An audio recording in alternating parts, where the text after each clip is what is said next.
జై హింద్ దోస్తో welcome to my channel defence follow 1619 and ఈ రోజు మన టాపిక్ చూసుకుంటే రీసెంట్గా ఒక సిస్టర్ నాకు కామెంట్ పెట్టారు. అన్న నాకు ఎయిర్ ఫోర్స్ గ్రూప్ 5 గురించి జాబ్ ప్రొఫైల్ ఏ విధంగా ఉంటుంది అండ్ శాలరీస్ ఏంటి, బెనిఫిట్స్ ఏంటి, కంప్లీట్ డీటెయిల్స్ గురించి ఒక వీడియో చేయమని. సో ఈ రోజు ఆ టాపిక్ గురించి మాట్లాడబోతున్నా. సో ఇప్పుడు వరకు ఎవరైనా మన ఛానల్ సబ్స్క్రైబ్ చేసుకోకపోతే ప్లీజ్ సబ్స్క్రైబ్ మై ఛానల్ అని పక్కన బెల్ సింబల్ యాక్టివేట్ చేసుకొని అండ్ ఫస్ట్గా మనం మాట్లాడుకుంటే ఎయిర్ ఫోర్స్లో కానీ మనం చూసుకుంటే గ్రూప్ X ఉంటుంది అండ్ గ్రూప్ Y ఉంటుంది. సో ఈ రోజు మనం మాట్లాడేది వచ్చేదంటే గ్రూప్ Y జాబ్ ప్రొఫైల్ అనమాట. సో గ్రూప్ 5లో మీరు ఎలాంటి జాబ్ చేయాలి, మీ బెనిఫిట్స్ ఏంటి అండ్ శాలరీస్ ఏ విధంగా ఉంటాయి అనమాట.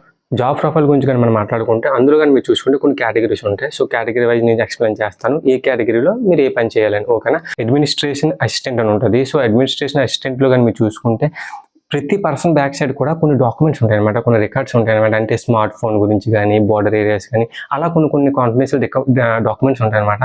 సో అవి మెయింటైన్ చేయాలన్నమాట. సో వాటికి సంబంధించి మీకు కొంతమందిని కొంత పర్సన్స్ని ఇస్తారనమాట. వాళ్ళకి సంబంధించి ఆ రికార్డ్స్ అనేది మీరు ఎప్పటికప్పుడు మెయింటైన్ చేస్తూ ఉండాలన్నమాట. సో నెక్స్ట్ వచ్చి ఆఫీస్ రికార్డ్స్ అనమాట. సో ఆఫీస్కి సంబంధించిన కొన్ని రికార్డ్స్ ఉంటాయి అనమాట.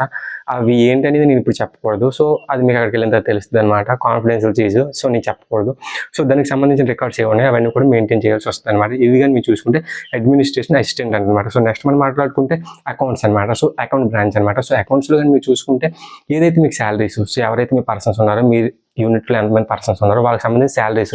సో ఎవరికైనా శాలరీ తక్కువ వచ్చిందా, ఎక్కువ వచ్చిందా, తక్కువ వస్తే ఎందుకు వచ్చింది, ఎక్కువ వస్తే ఎందుకు వచ్చింది, సో ఎక్కువ వచ్చిందని నెక్స్ట్ మంత్ ఏ విధంగా కట్ చేయాలి. అంటే ఒకవేళ తక్కువ వస్తే ఏదైతే అమౌంట్ తగ్గింది కదా, సో దాన్ని ఏ విధంగా మళ్ళీ నెక్స్ట్ మంత్ శాలరీలో కలిపి రావాలి. నెక్స్ట్ లేదంటే అలవెన్స్, సో అలవెన్స్ ఉంటే అలవెన్స్ వస్తున్నాయా, రావట్లేదా, లేదంటే దివాళీ బోనస్ వస్తుందా, రావట్లేదు, క్లాతింగ్ అలవెన్స్ వస్తుందా, రావట్లేదు, ఒకవేళ తక్కువ వస్తే ఎందుకు తక్కువ వస్తుంది, ఎక్కువ వస్తే ఎందుకు ఎక్కువ వస్తుంది. సో ఈ కంప్లీట్ డీటెయిల్స్ అనేది మీరే చూసుకోవాల్సి వస్తుంది అనమాట. సో అది కూడా ఒక్కళ్ళు ఇద్దరు పర్సన్స్ కాదు, మీ కింద చాలా ఎక్కువ పర్సన్స్ ఉంటారు అనమాట. వాళ్ళందరికి సంబంధించిన కంప్లీట్ డీటెయిల్స్ అనేది మీరే మెయింటైన్ చేయాల్సి వస్తుంది అనమాట. ఇది కానీ మీరు చూసుకుంటే అకౌంట్స్ అనమాట. దాంతోపాటు చూసుకుంటే మీరు ఏదైతే ప్లేస్ ఉన్నారో ఆ ప్లేస్లో అంటే కొన్ని అకౌంట్స్ ఉంటాయి అనమాట. అది ఏ విధంగా చెప్పాలంటే, మీకు ఒక కూలర్ కావాలనుకోండి, కూలర్ కానీ, లైట్ కానీ, ఫ్యాన్ కానీ కావాలనుకుంటే మీరు బయట నుంచి కొన్నారు. సో కొనిందాన్ని మీరు బిల్ చేసి ఆ బిల్ని మీరు గవర్నమెంట్కి చూపిస్తే గవర్నమెంట్ అనేది మీకు అమౌంట్ అనేది ఏదైతే ఎంత అయితే అమౌంట్ అనేది గవర్నమెంట్ అనేది మీకు ఆ అమౌంట్ అనేది ఇవ్వడం అనేది జరుగుతుంది. సో దానికి సంబంధించిన కంప్లీట్ డీటెయిల్స్ కూడా మీరే ఎంటర్ చేయాల్సి వస్తుంది అనమాట. ఇది కానీ మీరు చూసుకుంటే అకౌంట్ బ్రాంచ్. సో నెక్స్ట్ మనం మాట్లాడుకోబోతున్నాం స్టోర్ కీపర్ అనమాట. సో స్టోర్ కీపర్ అంటే మీరు చూసుకుంటే క్లాతింగ్ స్టోర్ అనమాట. అంటే గవర్నమెంట్ ఇచ్చే ఏమైనా బట్టలు కానీ, షూస్ కానీ, క్యాప్స్ కానీ, బెల్ట్ కానీ, సో దీనికి సంబంధించిన కంప్లీట్ డీటెయిల్స్ ఏవైతే ఉంటాయో స్టోర్కి సంబంధించినవన్నీ కూడా స్టోర్ కీపర్ కింద ఉంటారు అనమాట. మీరు స్టోర్ మొత్తం కూడా సెట్ చేసుకొని ఎవరికైనా సరే ఇప్పుడు పలానా వ్యక్తికి ఈ మంత్ నేను ఇవి ఇవ్వాలి అనేసి మీరు ఎంటర్ చేసుకొని ఇవ్వాలి. అండ్ మీ దగ్గర లేకపోతే డిమాండ్ ఇచ్చి గవర్నమెంట్ మీరు తీసుకోవాలన్నమాట. ఈ విధంగా అయితే క్లాతింగ్ స్టోర్ అనమాట.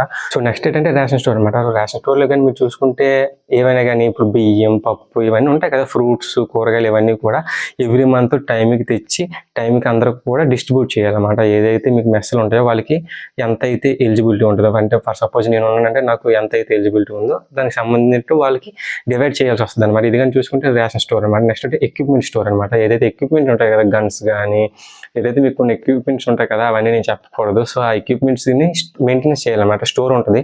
సో అవన్నీ కూడా ఆ స్టోర్ కింద కూడా మీకు డ్యూటీస్ వేయడం అనేది జరుగుతుంది. నెక్స్ట్ కానీ మనం మాట్లాడుకుంటే medical department. So medical department కానీ చూసుకుంటే అది అగ్నివేర్ కింద రాదు, పర్మనెంట్ బ్యాచ్ అగ్నివేర్ అది. సో అది అగ్నివేర్ కింద రాదు. ఏదైతే మెడికల్ అసిస్టెంట్ కానీ, మెడికల్ నర్సింగ్ అసిస్టెంట్ కానీ, మెడికల్ సపోర్టర్ కానీ, మెడికల్ స్టోర్ కీపర్ కానీ, ఇవన్నీ ఏవైతే ఉన్నాయో అవన్నీ కూడా పర్మనెంట్ అనమాట. ఇవైతే నార్మల్గా అగ్నివేర్ కింద కన్సిడర్ అవ్వనమాట. సో దాని గురించి మనం మాట్లాడుకోవడం బెస్ట్ అనమాట. సో నెక్స్ట్ మనం మాట్లాడకపోతే పోలీస్ సెక్యూరిటీ అనమాట. పోలీస్ సెక్యూరిటీ కింద కూడా మీకు అంటే ఎయిర్ ఫోర్స్ పోలీస్ సెక్యూరిటీ కింద ఏదైతే మెయిన్ గేట్ కానీ, క్యూఐటీ కానీ, క్వార్టర్ గార్డ్ కానీ, పెట్రోలింగ్ డ్యూటీస్ కానీ, ఇవన్నీ కూడా మీకు గ్రూప్ 5 కింద వస్తాయి అనమాట. పెట్రోలింగ్ డ్యూటీస్ కానీ, క్యూఐటీస్ కానీ, ఇవన్నీ కూడా మీకు గ్రూప్ 5 కింద వస్తాయి అనమాట. So environment support service assistant అనమాట. ఇది మీకు వచ్చి ఎన్విరాన్మెంట్కి సంబంధించిన ఎవరైతే మీకు ఆఫీసర్స్ ఉంటారో వాళ్ళకి మీరు అసిస్టెంట్ కింద చేయాల్సి వస్తుంది అనమాట. ఇది జాబ్ ప్రొఫైల్ అనమాట. సో నెక్స్ట్ మనం మాట్లాడుకోబోతున్నట్టే డ్యూటీ లొకేషన్స్ ఎక్కడ ఉంటాయి. డ్యూటీ లొకేషన్స్ కానీ మీరు చూసుకుంటే ఎయిర్ బేసిస్లో ఉంటాయి, లేదంటే హై ఆల్టిట్యూడ్లో ఉంటాయి, నెక్స్ట్ కానీ పీస్లో ఉంటాయి. అండ్ ఏదైతే ఆపరేషన్ ఏరియాస్ ఉంటాయి కదా అక్కడ కూడా మీకు జాబ్స్ అనేవి రావడం అనేది జరుగుతుంది. సో నెక్స్ట్ ఏంటంటే బెనిఫిట్స్ అనమాట. సో బెనిఫిట్స్ కానీ మీరు చూసుకుంటే Agniveer salary. So already Agniveer salaries గురించి నేను ఒక వీడియో చేశాను ఒక 10 months బ్యాక్. ఆ వీడియో చూడండి. మీకు ఎవ్రీ మంత్ ఎంత వస్తుంది, సేవ అనేది ఎంత కట్ అవుతుంది, గవర్నమెంట్ ఎంత ఇస్తుంది, కంప్లీట్ డీటెయిల్స్ ఆ వీడియోలో మీకు చెప్పడం జరిగింది. అండ్ నెక్స్ట్ ఏంటంటే క్యాంటీన్ కార్డు ఉంటుంది, లిక్కర్ కార్డు ఉంటుంది, మెడికల్ కార్డు ఉంటుంది. ఓన్లీ మీకు మాత్రం ఉంటుంది, మీ ఫ్యామిలీకి ఉండదు. సో ఇదనమాట. మీరు కానీ చూసుకుంటే ఎయిర్ ఫోర్స్ గ్రూప్ 5 గురించి అనమాట.